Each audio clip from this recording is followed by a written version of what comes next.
اس دنیا میں انسانوں کا نام و نشان بھی نہیں تھا، ہر طرف خاموشی تھی، نہ کوئی جانور تھا، نہ زندگی کا کوئی نشان۔ اسی وقت ایک دن اللہ رب العالمین نے اپنے تمام فرشتوں کو حکم دیا، اے میرے فرشتو، میرے عرش عظیم کے قریب سب جمع ہو جاؤ۔ اللہ کا حکم ملتے ہی بے شمار فرشتے نور کی طرح چمکتے ہوئے وہاں حاضر ہو گئے۔ پھر اللہ تعالی نے فرمایا، میں زمین پر اپنا ایک نائب خلیفہ بھیجنا چاہتا ہوں۔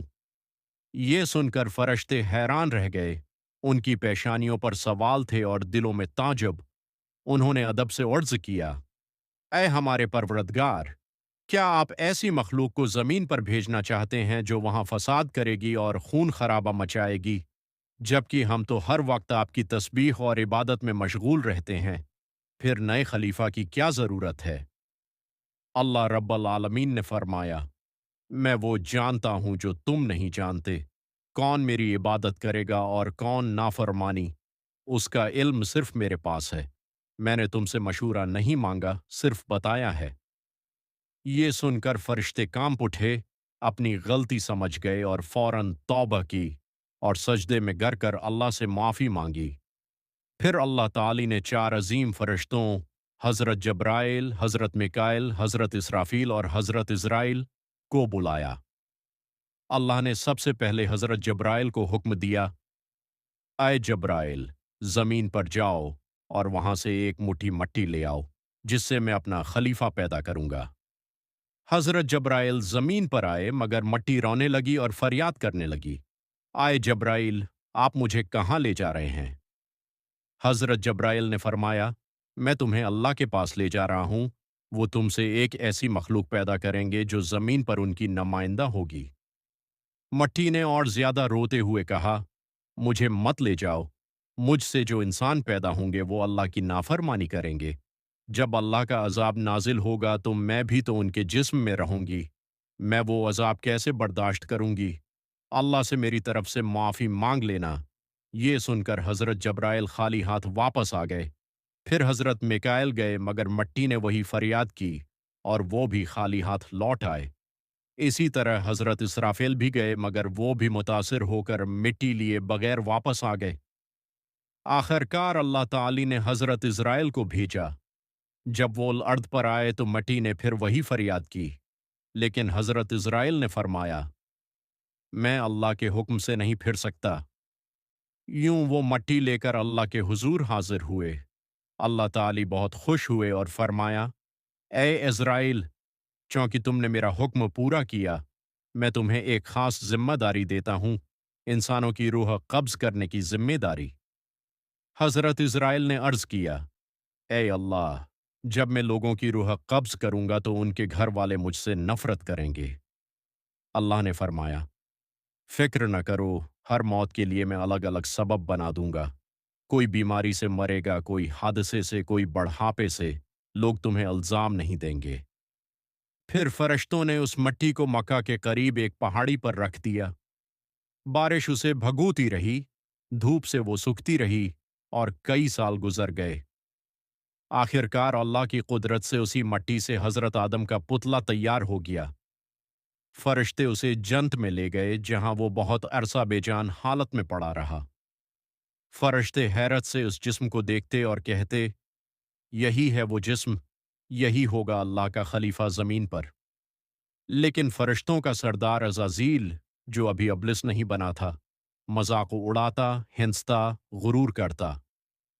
پھر اللہ نے دوبارہ چاروں فرشتوں کو بھیجا کہ وہ حضرت آدم کی روح لے آئیں اور اسے جسم میں داخل کریں۔ انہوں نے روح کو ایک خوبصورت نورانی پیالے میں رکھا اور آدم کے جسم میں ڈال دیا۔ جیسے ہی روح جسم میں داخل ہوئی، آدم کی آنکھیں کھل گئیں، ہاتھ پاؤں میں حرکت آئی، وہ اٹھ کر بیٹھ گئے اور ان کی زبان سے پہلا لفظ نکلا، الحمدللہ، اللہ خوش ہوئے۔ آدم نے پہلی نعمت ملنے پر 2 رکعت نماز ادا کی، پھر ایک نورانی تخت لایا گیا اور اللہ نے فرمایا، آئے میرے فرشتو، آدم کو عزت دو اور انہیں سجدہ کرو۔ تمام فرشتے سجدے میں گر گئے سوا عزازیل کے۔ اللہ نے پوچھا، اے عزازیل، تو نے میرا حکم کیوں نہیں مانا؟ اس نے تکبر سے کہا، آپ نے آدم کو مٹی سے بنایا اور مجھے آگ اوپر جاتی ہے، مٹی نیچے رہتی ہے، میں اس سے بہتر ہوں۔ اللہ کا غضب بھڑک اٹھا اور فرمایا، اے نافرمان، نکل جا یہاں سے، آج سے تو ہمیشہ کے لیے مردود ہے۔ وہی عزازیل اب ابلیس شیطان بن گیا، وہ روتے ہوئے کہنے لگا، اے اللہ، میں نے بہت عبادتیں کی ہیں، بس ایک دعا قبول کر لے۔ اللہ نے پوچھا، کیا چاہتا ہے؟ اس نے کہا، قیامت تک کی مہلت دے دیجیے۔ اللہ نے دے دی۔ پھر اس نے کہا، بنی آدم کے جسم میں ان کے خون کی طرح داخل ہونے کی طاقت دے دیجیے۔ اللہ نے فرمایا، تجھے یہ طاقت دی جاتی ہے، مگر میرے خاص بندوں پر تیرا بس نہیں چلے گا۔ پھر شیطان کو جنت سے نکال دیا گیا۔ جنت میں حضرت حوا کی تخلیق، آدم جنت میں رہتے مگر دل میں اداسی تھی۔ اللہ نے جبرائیل کو بھیجا کہ آدم کی کیفیت معلوم کریں۔ اگلے دن فجر سے پہلے جبرائیل آئے اور آدم کی پسلی سے ایک ہڑی نکالی، اس پر گوشت چڑھایا اور اس میں نورانی سانس پھونکی۔ یہ ہستی حضرت حوا تھیں۔ جب آدم کی آنکھ کھلی تو انہوں نے حضرت حوا کو دیکھا اور خوشی سے ان کا دل بھر گیا۔ جبرائیل نے فرمایا، اے آدم، ہاتھ جارٹینیوں۔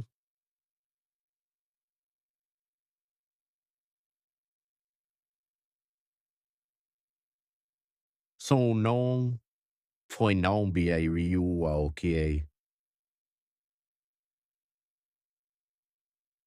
Shakurtiri, Takinabora Kaniko Kirao.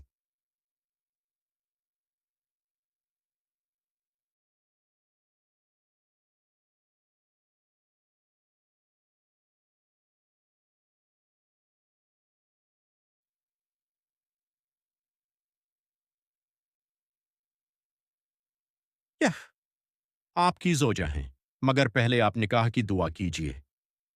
اللہ نے نکاح قبول فرمایا اور فرمایا کہ مہر یہ ہے کہ محمد پر درود بھیجو۔ یوں پہلا نکاح مکمل ہوا۔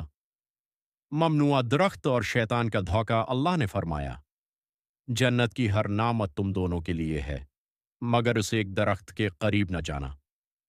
یہ گندم کا درخت تھا۔ ادھر شیطان جنت سے نکل جب اس دنیا میں انسانوں کا نام و نشان بھی نہیں تھا، ہر طرف صرف خاموشی تھی، نہ کوئی جانور تھا، نہ زندگی کی کوئی علامت۔ ایک دن اللہ رب العالمین نے اپنے تمام فرشتوں کو حکم دیا، اے میرے فرشتو، میرے عرش عظیم کے قریب سب جمع ہو جاؤ۔ جوں ہی اللہ رب العالمین کا حکم ملا، بے شمار فرشتے روشنی کی طرح چمکتے ہوئے اپنی جگہ پر حاضر ہو گئے۔ پھر اللہ تعالی نے فرمایا، میں زمین پر اپنا ایک نائب بھیجنا چاہتا ہوں۔ یہ سن کر فرشتے حیران ہو گئے، ان کے چہروں پر سوال بھی تھے اور دلوں میں اضطراب بھی۔ انہوں نے ادب سے عرض کی، آئے ہمارے پروردگار، کیا آپ ایسی مخلوق کو زمین پر بھیجنا چاہتے ہیں جو وہاں فساد کرے گی اور خون خرابہ مچائے گی؟ حالانکہ ہم تو ہر وقت آپ کی تسبیح اور عبادت میں مصروف رہتے ہیں، پھر نیا خلیفہ بنانے کی کیا ضرورت ہے؟ ان کی بات سن کر اللہ رب العالمین نے فرمایا، اے میرے فرشتو، میں وہ جانتا ہوں جو تم نہیں جانتے۔ کون میری عبادت کرے گا اور کون نافرمانی، اس کا علم صرف میرے پاس ہے۔ میں نے تم سے مشورہ نہیں مانگا، صرف بتایا ہے۔ یہ بات سنتے ہی فرشتوں کے دل کانپ اٹھے۔ انہوں نے اپنی غلطی محسوس کی اور چار فوراً عظیم توبہ فرشتوں کر لی۔ کو بلایا، حضرت سجدے میں جبرائیل، گر کر حضرت اللہ سے میکائیل، معافی حضرت مانگی۔ اسرافیل اور پھر حضرت اللہ اسرائیل تعالی علیہ نے انہیں السلام معاف کر دیا۔ حکم ملتے ہی اللہ رب العالمین کی بارگاہ میں حاضر ہوئے۔ اللہ نے سب سے پہلے حضرت جبرائیل علیہ السلام کو حکم دیا، آئے جبرائیل، زمین پر جاؤ اور وہاں سے ایک مٹھی مٹی لے آؤ، جس سے میں اپنا خلیفہ پیدا کروں گا۔ حضرت جبرائیل علیہ السلام زمین پر تشریف لائے اور مٹی اٹھانے لگے، مگر مٹی رونے لگی اور گڑ گڑا کر کہنے لگی، اے جبرائیل، مجھے کہاں لے جا رہے ہو؟ جبرائیل علیہ السلام نے فرمایا، میں تمہیں اللہ کے پاس لے جا رہا ہوں، وہ تم سے ایک ایسی مخلوق پیدا کرے گا جو زمین پر ان کی نائب ہوگی۔ یہ سنتے ہی مٹھی اور زیادہ رونے لگی اور عرض کیا، جبرائیل، مجھے مت لے جاؤ، مجھ سے جن انسانوں کو پیدا کیا جائے گا وہ اللہ کی نافرمانی کریں گے۔ جب اللہ کا عذاب اترے گا تو میں بھی ان کے جسم میں رہوں گی، مجھے بھی عذاب سہنا پڑے گا، اور میرے پاس اللہ کے عذاب کو سہنے کی طاقت نہیں۔ مٹھی کی یہ درد بھری فریاد سن کر جبرائیل علیہ السلام